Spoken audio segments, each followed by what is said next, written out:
On va pouvoir commencer. Ouais, Donc, bonjour à avec plaisir. tous.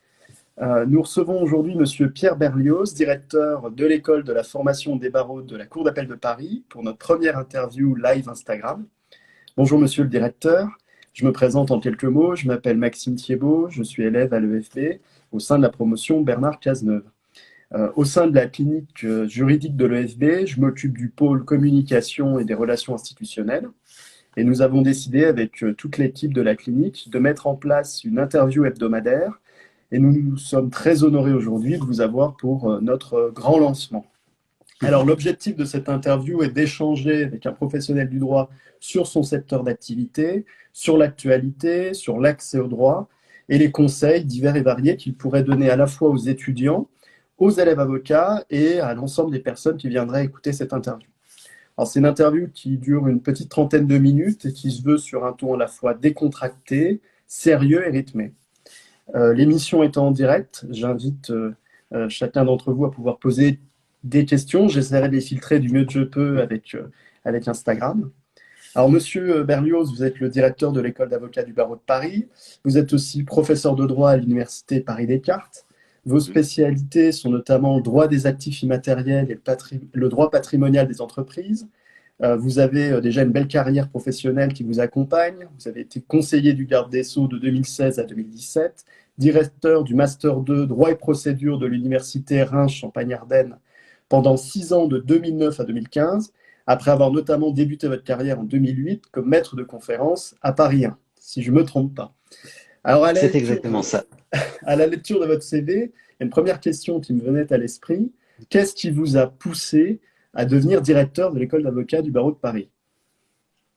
Qu'est-ce qui m'a poussé à devenir déjà bonjour à toutes et à tous et pour vous dire, pour commencer, le plaisir d'être le cobaye de votre série d'émissions. C'est un grand plaisir. Je suis absolument ravi de participer à cette première parce que c'est une excellente initiative que vous avez eue et vraiment je tiens à vous féliciter à cette occasion-là de cette initiative et surtout à lui souhaiter une très longue vie parce que Ben, merci. c'est vraiment quelque chose de très bien et vraiment je suis très heureux d'être le premier de cette série. Alors, qu'est-ce qui m'a poussé à devenir directeur de l'EFB? Écoutez, c'est tout simplement je dirais formidable moment dans lequel se situe la profession et les professions du droit en général. On est vraiment à une période charnière, je pense, entre un exercice de plus classique, on va dire, et un basculement dans une nouvelle ère plus concurrentielle, plus technologique, avec énormément d'enjeux.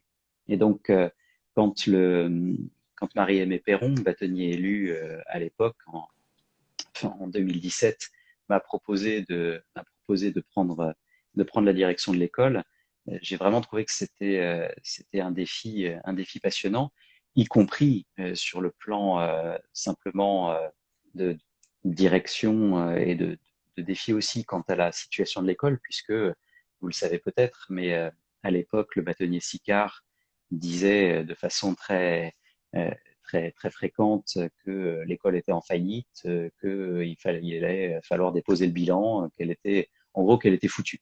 C'était, de toute façon, cette école, on D'accord. n'en fera rien, c'est terminé. Et vu le désastre budgétaire que c'est, on n'arrivera jamais à la redresser.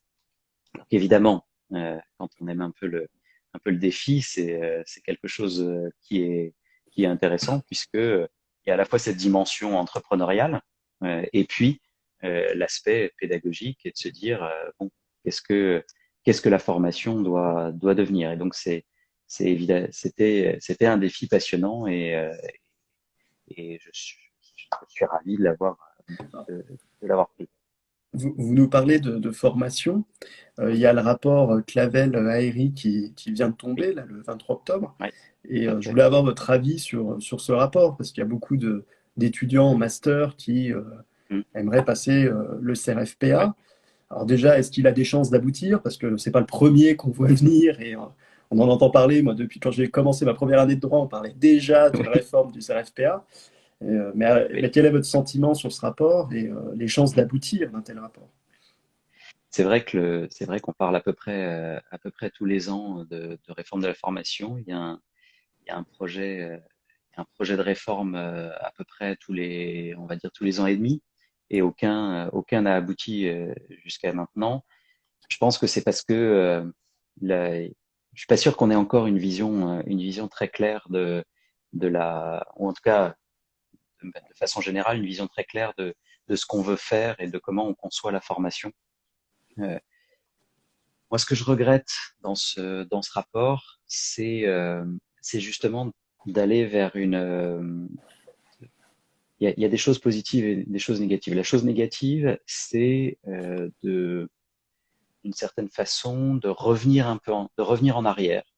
Alors que moi, je constate notamment par des échanges qu'on peut avoir à l'école avec un certain nombre de pays d'horizons très différents, hein. Ça peut être au Maghreb, ça peut être au Moyen-Orient, ça peut être en Asie notamment, des pays qui veulent développer une formation pointue, très très dense des avocats et qui considèrent que leur système est insuffisant.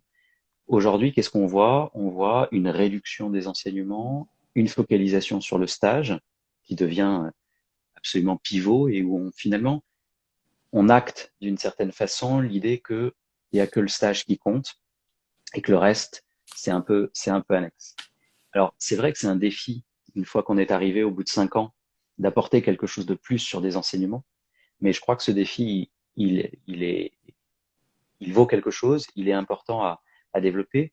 Et on est là, je trouve qu'on acte un peu trop finalement le fait que le, la formation dans les écoles, c'est c'est quelque chose qu'on doit bon, un peu laisser tomber et finalement, bah, voilà, 3 mois, c'est suffisant et on fait un peu de déonto, on fait un peu ceci et puis c'est suffisant. Moi, je crois que le point positif, en revanche, c'est de se dire, il faut articuler ça avec la formation à l'université.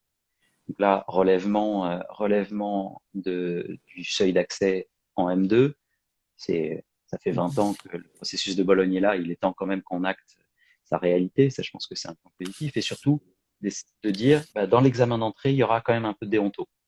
Donc, ça veut dire qu'on va enseigner un peu la déonto à la fac, on essaie de lier un peu les deux. Je pense qu'on n'est pas allé assez loin. Le rapport va pas assez loin dans ce lien entre la formation universitaire et la formation à l'école, et je pense que le rapport ne va pas assez loin non plus dans le lien entre la formation initiale et la formation continue.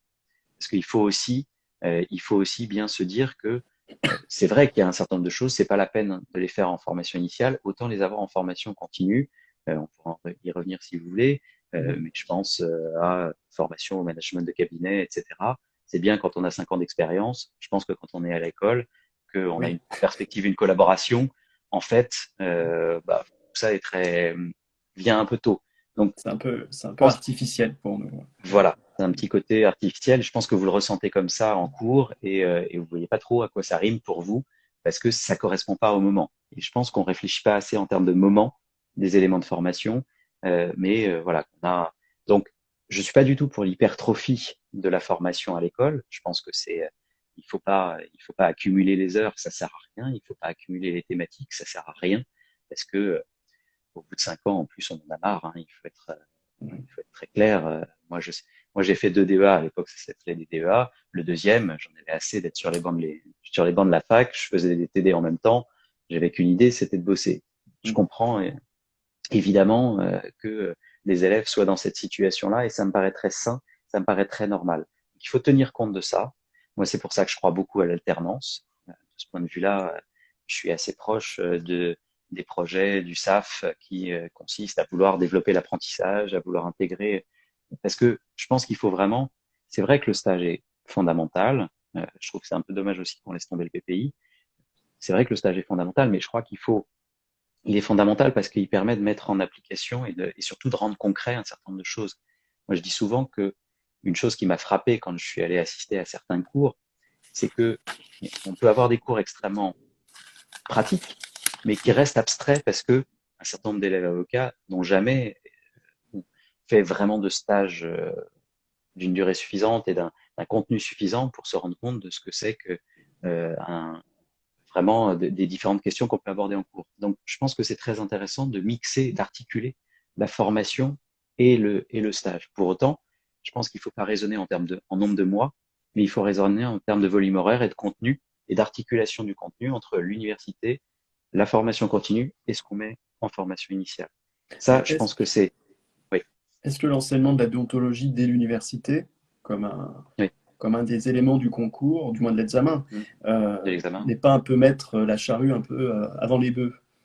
Parce que c'est une Non, question qui me vient non, comme non. ça, mais Mm. Non, non, je crois pas. Je crois vraiment pas parce que pourquoi? Enfin, la déontologie. Alors, la déontologie pour moi, c'est pas ça suffit pas en réalité. mm, La déontologie, elle participe de quoi? Elle participe d'une compréhension de ce qu'est une profession réglementée, des conditions dans lesquelles elle s'exerce et de tout l'environnement dans lequel elle s'exerce. Or ça, c'est quelque chose qu'on ne connaît pas. Et même à l'université, j'irais jusqu'à vous dire que c'est quelque chose que les universitaires ne connaissent pas.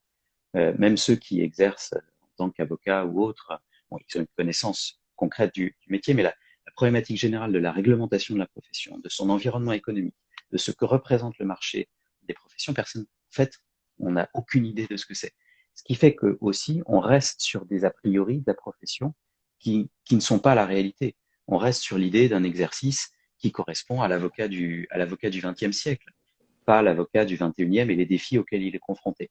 La déontologie, c'est une partie de ça. Pour moi, il ne suffit pas d'enseigner la déonto à l'université, il faut aussi enseigner un petit peu la réglementation des professions en général. Moi, je suis très favorable d'accord.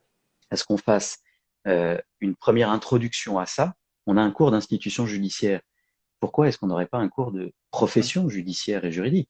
C'est la même chose. On apprend l'organisation des tribunaux. Pourquoi on n'apprend pas l'organisation des professions? C'est pareil, ça participe du service public de la justice et plus généralement du droit, de l'accès au droit et de la diffusion du droit. Donc, d'avoir un bloc qui soit consacré à ça dans un premier temps et ensuite on approfondit en M2. Si je veux devenir avocat, je fais plutôt la déonto des avocats. Si je veux devenir magistrat, la déonto des magistrats, etc. Et l'environnement économique de la profession. Et là, on a quelque chose de cohérent. C'est d'ailleurs un peu ce que font les notaires déjà, hein, les M2 notariales. Il y a un aspect de réglementation de la profession. Et pour moi, ça serait logique parce qu'en plus, ça permettrait aux étudiants de connaître les professions, de savoir ce vers quoi ils s'engagent, parce que on assiste trop à des départs dans les 5 à 10 premières années d'exercice et notamment d'exercice de la profession d'avocat, parce qu'en réalité, on n'a pas une connaissance réelle de la profession d'avocat. La seule chose qu'on ait, c'est les films, c'est les mythologies qu'on peut en avoir de l'avocat, essentiellement de l'avocat pénaliste, ou alors Mhm.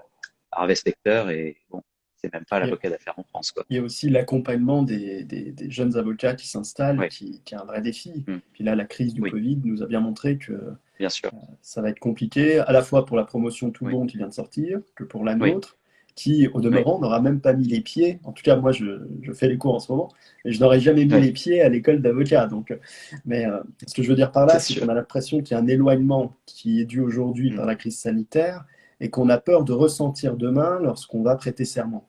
Et de se oui, dire, est-ce qu'on va être un peu accompagné tout en sachant qu'on est dans une mm, profession libérale qui, par définition, nous oui. laisse libre. Voilà.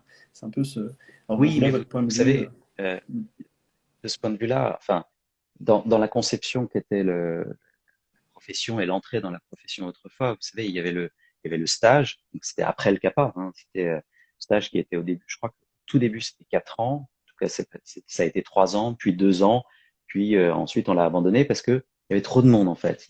Et dans la conception de base, dans l'entrée de base dans la profession, on avait un mentor, on avait un patron. Et si vous parlez à des anciens qui ont 60, 60 ans par exemple, c'est une génération qui parle de son patron, c'est-à-dire celui qui euh, l'a introduit dans la profession et l'a formé en fait. Ça reste aussi au cœur de la mythologie de la profession. Aujourd'hui, ça peut plus exister. Vous le savez très bien, vous le savez, vous êtes plus de 1800. Alors, aujourd'hui, on est en train d'essayer de mettre en place un système de référents. Parce que justement, c'est important d'avoir cet accompagnement pendant la formation euh, et après. Donc, l'idée, c'est que chaque élève avocat ait un référent auquel il peut s'adresser pour échanger avec elle ou lui sur les difficultés qu'il rencontre dans la formation, évoquer la profession elle-même, l'exercice, en essayant d'avoir des référents qui soient sortis de l'école depuis pas trop longtemps, pour qu'ils soient quand même au fait aussi des problématiques. Et l'idée, c'est d'avoir ce minimum d'accompagnement parce que je pense qu'il est tout à fait essentiel. La difficulté, c'est de le mettre en place parce que, bon, certes, il y a plus de 30 000 avocats à Paris, mais quand il faut avoir un référent pour plus de 1800 élèves, c'est une gageure, c'est vraiment une gageure, et pour qu'ils développent le temps. Mais c'est important. C'est important pour avoir ce lien. Moi, c'est quelque chose que je regrette à l'EFB depuis que j'y suis arrivé, c'est de voir qu'il n'y a pas d'esprit, il n'y a pas d'esprit de corps en fait. Il y a pas ce côté de lien, vraiment de lien entre les promos. En tout cas, on le ressent pas, on le ressent pas de manière nette comme il peut y en avoir. Alors certes, il a été énormément décrié ces derniers temps, mais comme il peut y en avoir dans la magistrature.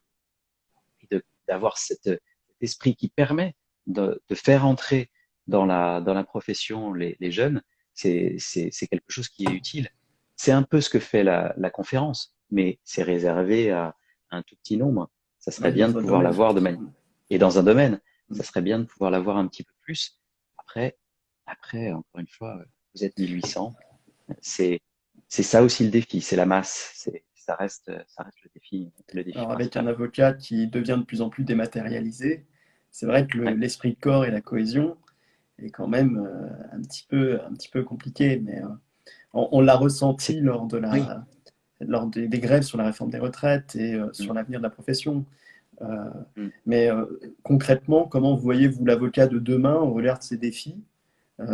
Quels sont, à votre sens, l'avenir de la profession d'avocat? Mm. Alors que, bon, on voit des plateformes se développer, on voit des systèmes qui, d'une certaine mesure, peuvent permettre à certains de dire, bon, aujourd'hui, à quoi ça sert d'aller payer un avocat lorsque j'ai tout sur Internet? Euh, J'essaie de vulgariser un peu notre échange, mais Mm. euh, à quoi sert l'avocat aujourd'hui alors que toute l'information est sur Internet et qu'on peut très facilement, avec des sites comme Doctrine et comme d'autres, trouver l'information et pouvoir y répondre? Vous savez, trouver l'information, c'est une chose, la comprendre, c'en est une autre. Euh, c'est bien en matière médicale, hein. Les médecins sont confrontés à ça quand même depuis assez longtemps. Les avocats le sont aussi assez largement. Le client arrive et il vous explique comment il faut résoudre son dossier. En général, il a rien compris. Il est complètement à côté de la plaque parce qu'il a lu des choses qu'il ne comprend pas et c'est bien normal. C'est pas une question de pas une question de capacité, c'est une question juste de métier. Donc, le fait de trouver l'info, c'est en soi, ça modifie le métier, mais ça supprime pas l'intérêt de l'avocat, puisque l'avocat, son rôle, et le juriste, ça va être d'expliquer la situation, vous avez parlé de vulgarisation, c'est vulgariser aussi ce qui les connaissent, les éléments d'information que le, que le client peut avoir récolté sur Internet, et puis ensuite de faire l'interface entre le client et la juridiction, ou le client et puis l'autre partie si on est dans le cadre d'une négociation contractuelle, par exemple.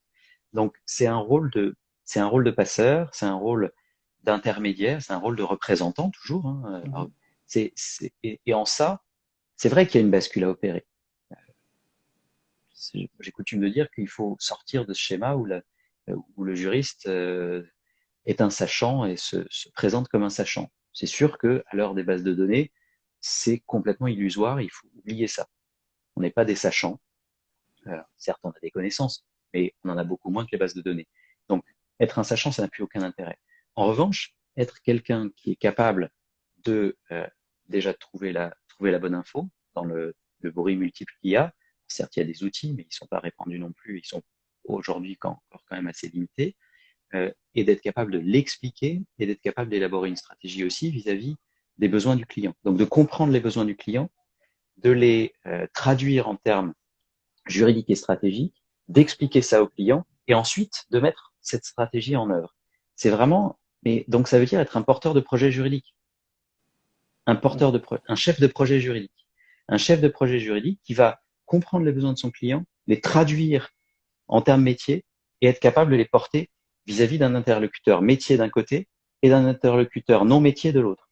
Donc, ça veut dire avoir à la fois la compréhension du secteur et en même temps la technicité. Mais cette technicité, elle ne doit pas s'exprimer vis-à-vis du client, elle doit s'exprimer vis-à-vis de l'interlocuteur juriste. Vis-à-vis du client, il faut être capable d'expliquer clairement les choses. Et ce client-là, il faut aller le chercher.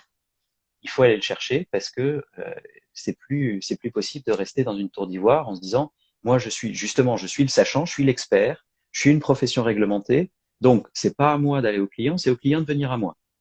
Et venez pas m'embêter sur mes terres. C'est terminé, ça. C'est terminé. C'est pas vrai que de l'avocat, hein. C'est vrai de toutes les professions réglementées. C'est vrai aussi des experts comptables, des commissaires aux comptes, des différentes autres professions. Donc, c'est aussi être capable d'aller et de se battre euh, avec avec un certain nombre de nouveaux entrants et donc d'être capable de mettre en valeur sa presta et aussi d'être capable de l'exprimer en coût et pas de pas rester simplement sur y compris un simple tarif horaire qui peut paraître exorbitant. D'être capable de faire du forfait, d'être capable de faire euh, le cas échéant des prestations d'appel, enfin toute une stratégie marketing qui s'impose.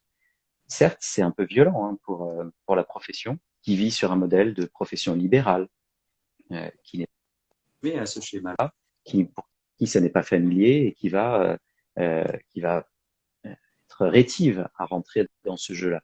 Mais c'est pas dévalorisant.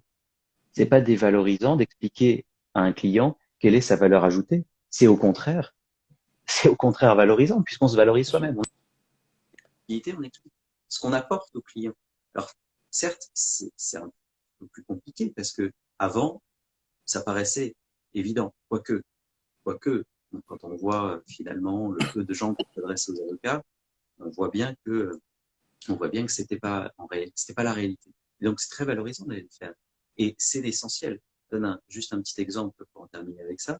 L'autre jour, j'ai pris un Uber euh, devant l'EFB.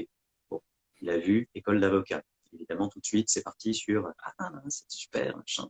Et il me dit, je peux vous poser une question parce que vous savez, moi aujourd'hui j'ai 35 000 euros d'amende.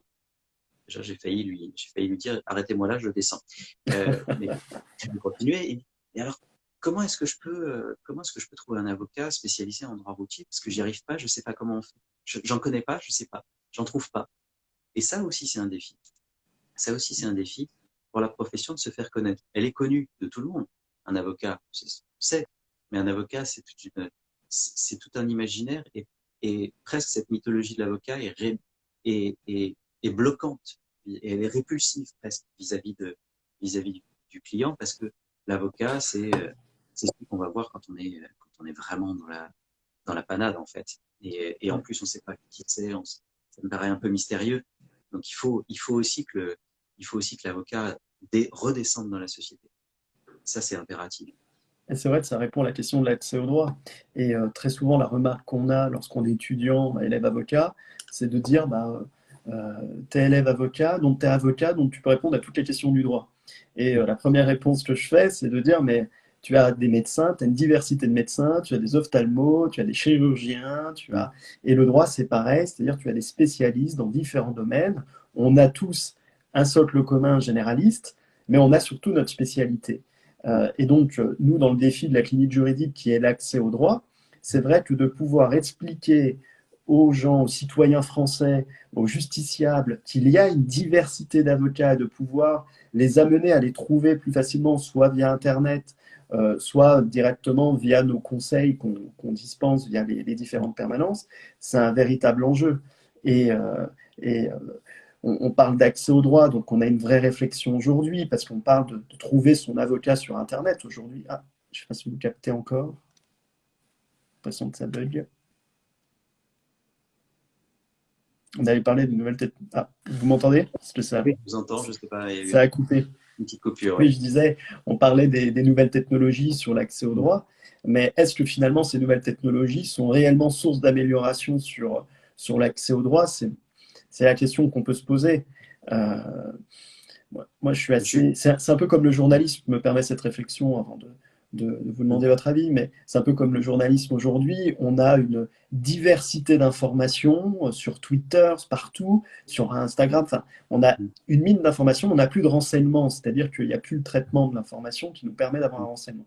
Et aujourd'hui, le monde du droit, c'est un peu pareil. On a des sociétés qui nous font de la concurrence, qui n'ont pas nos règles déontologiques, qui apportent un conseil juridique, et comment la profession d'avocat, face aux nouvelles technologies qui font parfois une concurrence déloyale avec notre profession, comment la profession d'avocat peut s'imposer pour avoir un accès au droit de qualité. Et, pour répondre à nos principes essentiels de la profession, qui est la compétence. Et la compétence, c'est pas que passif, c'est-à-dire savoir dire à son client non, je suis pas compétent. La compétence, c'est aussi actif, c'est-à-dire de savoir rendre public une compétence que nous possédons. Et comment, à votre avis, on peut arriver à mettre cela en avant? Je suis assez d'accord avec vous sur le fait que les nouvelles. Vous m'entendez? Ouais. Moi, je pense effectivement, je Oui, pense comme je vous vous que entends. les nouvelles technologies sont pas forcément un vecteur d'accès au droit. Ça peut être un vecteur de développement de la culture juridique. Ça, je le pense. Ça peut être un vecteur d'accès au droit, mais pour autant qu'on s'en saisisse. Pour autant qu'on s'en saisisse et pour autant qu'on accompagne. Ça, pour moi, c'est une thématique tout à fait essentielle.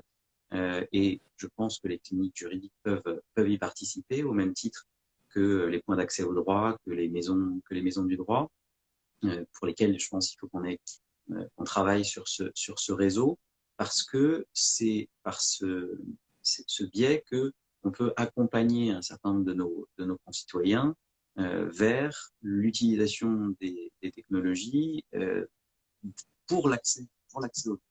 Mais en elle-même, la technologie n'est pas un vecteur, à mon sens, n'est pas un vecteur d'accès au droit. C'est un outil à notre disposition pour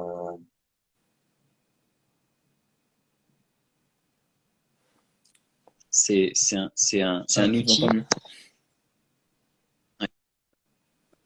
dont on peut et on doit se saisir pour pour l'accès au droit et pour diffuser l'information juridique. Et donc, et là, on a, à mon sens, énormément de boulot à faire pour s'approprier ces outils et les utiliser afin de diffuser l'information juridique et de diffuser une information juridique accessible et surtout qui intéresse. Et ça, c'est aussi l'une des difficultés, c'est que d'intéresser au droit, c'est un vrai défi parce que parce il faut rendre les choses accessibles, il faut rendre les choses concrètes et c'est une difficulté. Donc là encore, je pense qu'il faut qu'on arrive à sortir de notre gang de techniciens, de notre gang d'experts et de nos façons de faire qui sont très appropriées pour la discussion entre juristes, mais qui ne le sont pas du tout vis-à-vis des tiers. Et donc, dans ce cadre, il faut vraiment qu'on ait une démarche extrêmement dynamique et extrêmement ambitieuse à l'égard de ces technologies pour ne pas les voir comme une menace, mais au contraire comme un, un vecteur de croissance, en fait. Mais ça veut dire, là aussi, un changement de dimension, parce que avec ça, on ne s'adresse plus en fait, on ne reste plus dans notre petit milieu à nous. On s'adresse de manière beaucoup plus large. Donc, il faut aussi il faut adapter le discours, adapter la manière de présenter le droit à ces médias nouveaux. Mais je pense qu'il y a vraiment un potentiel important. Mais ça veut dire qu'il faut accepter d'être aussi dans la vulgarisation, aussi dans l'accessibilité, parce que l'accès suppose que ça soit accessible, et donc de développer l'accessibilité de la prestation juridique, ce qui veut dire à la fois dans le format, le coût, les modalités de diffusion. Enfin, il y a toute une réflexion à avoir, mais dans laquelle il faut pas, en fait, il faut pas se dire que la technologie est magique. La technologie est pas du tout magique. C'est pas la technologie, elle n'a d'intérêt que si elle est facile d'emploi et si elle est bien accompagnée, si on l'utilise à bon escient. Donc, il faut vraiment arriver à s'approprier l'outil pour pouvoir en retirer un intérêt. Mais c'est pas juste parce qu'on fait un site internet, c'est pas juste parce que on est sur un réseau social que tout d'un coup on fait c'est formidable, toutes les portes vont s'ouvrir. Il faut vraiment le comprendre l'outil et l'utiliser à bon escient. Mais Oui, c'est sinon, vrai que sinon la c'est profession, la bloquant. profession a tout intérêt pour le coup de faire corps afin de pouvoir faire connaître les qualités de cette profession, le secret professionnel qui souvent est mis en avant médiatiquement de manière un peu négative. On a vu les dernières affaires, notamment sur les écoutes téléphoniques, où c'est vrai que les Français qui ne connaissent pas la déontologie de la profession d'avocat, qui ne connaissent pas qui savent pas que le secret professionnel est d'ordre public, euh, peuvent être étonnés, peuvent avoir peur, peuvent euh, finalement ne pas avoir confiance en l'avocat dans la mesure où ils se disent, bah, après tout est écouté aujourd'hui et ce que je vais dire à l'avocat, la confidentialité que je vais avoir avec lui va être trahie. Et on a tout intérêt à faire corps pour défendre cette qualité, à mon sens, de la profession, c'est-à-dire qu'on a des règles qui nous obligent plus que d'autres et qui garantissent aux clients une sécurité que d'autres professions ne peuvent pas apporter, quoi. Oui, mais je pense avant de parler de l'avocat, il faut parler du client, en fait. Moi, ce que je constate, c'est que les avocats ont une très forte tendance à parler des avocats et à rester sur ce schéma où on est des avocats, à glorifier l'avocat. Et pour moi, l'un des paroxysmes, c'est quand la profession demande à être inscrite dans la Constitution, ce qui me paraît complètement absurde. Euh, Parce que c'est pas comme ça enfin, ça n'a aucun intérêt en fait.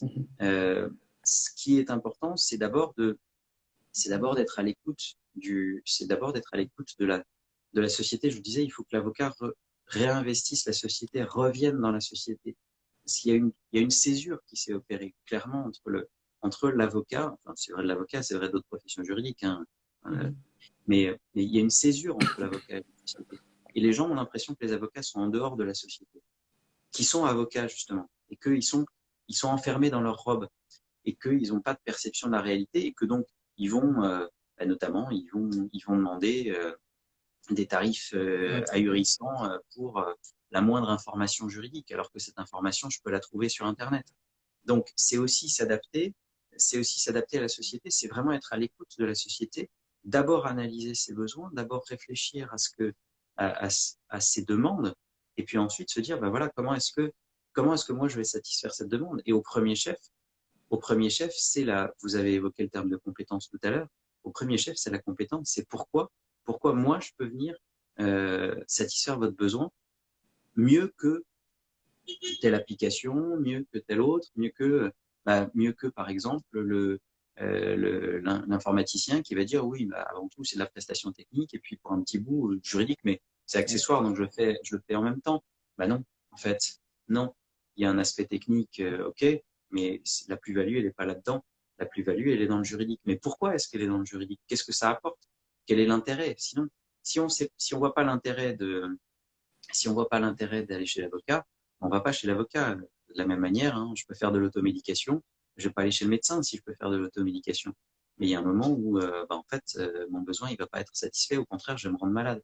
Ben, c'est ça avant tout. Donc, qu'est-ce, de quoi ils ont besoin? De quoi on a besoin? Et en quoi est-ce que, ben, nous, on a la compétence qui peut le satisfaire?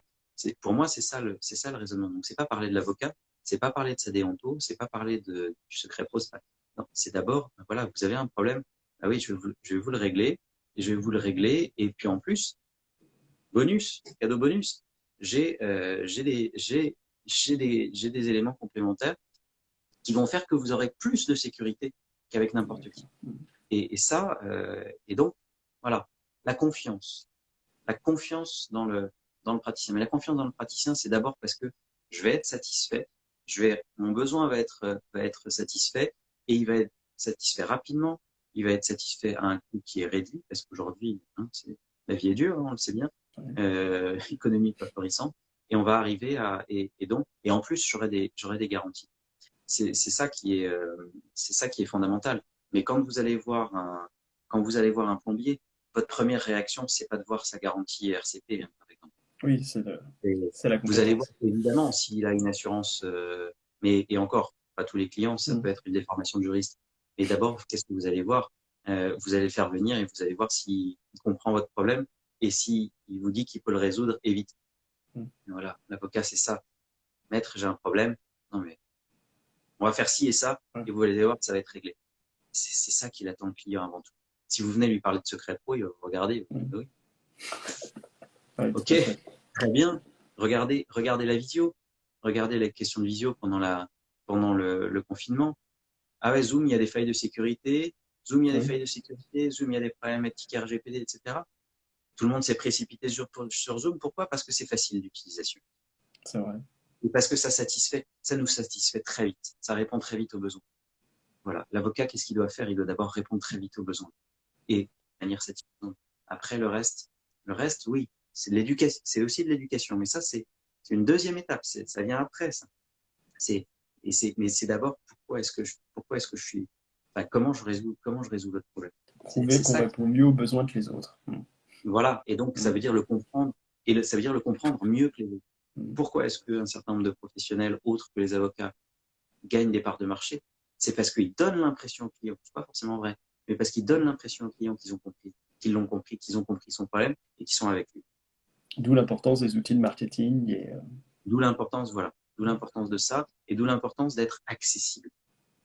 alors, Et une petite mettre dernière, l'image. une dernière question avant de conclure, parce que le temps passe vite. Ouais. Euh, on a des étudiants qui aujourd'hui passent les grands oraux, du moins les Mhm. oraux du CRFPA. Ils vont intégrer, on leur souhaite en janvier, l'école d'avocat. Mhm. Comment ils vont être accueillis alors que la crise sanitaire continue à nous contraindre? Est-ce qu'ils prêteront le petit serment?